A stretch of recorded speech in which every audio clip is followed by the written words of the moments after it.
इंदौर के चर्चित राजा रघुवंशी हत्याकांड में एक चौंकाने वाला मोड़ सामने आया है। इस मामले की मुख्य आरोपी सोनम रघुवंशी को शिलांग कोर्ट ने मंगलवार को जमानत मिल गई है। जैसे ही ये खबर सामने आई, पूरे देश में हैरानी, आक्रोश और बहस का माहौल बन गया।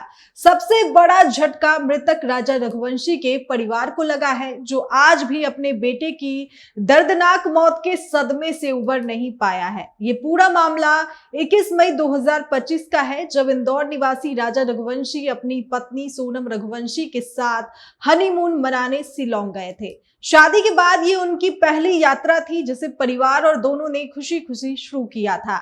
दोनों 26 मई 2025 को मेघालय के सोहरा क्षेत्र घूमने निकले थे, लेकिन इसके बाद अचानक दोनों लापता हो गए।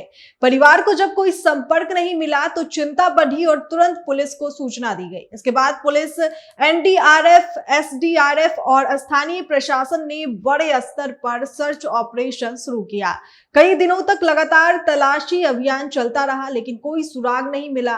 करीब एक हफ्ते बाद 2 जून 2025 को एक दर्दनाक खुलासा हुआ, जब राजा रघुवंशी का शव सोहरा के प्रसिद्ध वेई सादोंग फॉल्स के पास एक गहरी खाई से बरामद किया गया। इस घटना ने पूरे देश को झकझोर कर रख दिया। जांच के दौरान पुलिस ने इस मामले को सिर्फ हादसा नहीं, बल्कि इसे एक सुनियोजित हत्या का मामला बताया। इस केस में सोनम रघुवंशी को मुख्य आरोपी बनाया गया। साथ ही राज कुशवाहा और 3 अन्य लोगों, विशाल चौहान, आकाश राजपूत और आनंद कुर्मी पर भी हत्या की साजिश में शामिल होने के आरोप लगाए गए। लंबे समय से जेल में बंद सोनम रघुवंशी को आखिरकार शिलांग कोर्ट से जमानत मिल गई। बताया जा रहा है कि उनकी गिरफ्तारी की प्रक्रिया पर सवाल उठाए गए थे, खास करके ये कि गिरफ्तारी के समय उचित कानूनी कारण स्पष्ट नहीं किए गए थे। इसी आधार पर अदालत ने जमानत मंजूर कर दी। वहीं जमानत की खबर आते ही राजा रघुवंशी ने परिवार में गहरा आक्रोश फैल गया। राजा की मां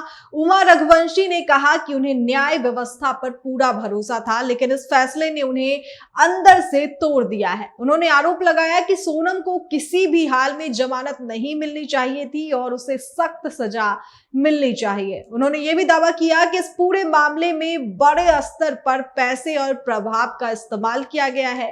परिवार ने यहां तक मांग की है कि इस केस की सीबीआई जांच कराई जाए, ताकि निष्पक्ष जांच हो सके। राजा रघुवंशी के भाई विपिन रघुवंशी ने भी इस मामले पर कड़ी प्रतिक्रिया दी है। उन्होंने कहा कि वे इस जमानत आदेश को हाईकोर्ट में चुनौती देंगे। उनका कहना है कि गिरफ्तारी के दौरान कानूनी प्रक्रिया में जो कमियां बताई गई है, उसका इस्तेमाल आरोपी के पक्ष में किया गया है, जिसे वे गलत मानते हैं। हालांकि सोनम रघुवंशी को जमानत मिल चुकी है, लेकिन ये मामला अभी भी पूरी तरह खत्म नहीं हुआ है। जांच एजेंसियों की भूमिका, अदालत में आगे की सुनवाई और हाई कोर्ट में अपील के बाद ही अंतिम सच्चाई सामने आ पाएगी। राजा रघुवंशी हत्याकांड आज सिर्फ एक अपराध का मामला नहीं रहा, बल्कि ये न्याय, दर्द और संघर्ष की एक बड़ी कहानी बन चुका है। एक तरफ आरोपी की जमानत ने नए सवाल खड़े कर दिए हैं, तो दूसरी तरफ पीड़ित परिवार आज भी न्याय की उम्मीद में संघर्ष कर रहा है। आने वाले समय में ये देखना अहम होगा कि क्या इस मामले में सच्चा न्याय मिल पाएगा, या ये केस भी कानूनी पेचीदगियों में उलझा रह जाएगा। तो इस खबर पर आपकी क्या राय है, कमेंट करके हमें जरूर बताएं।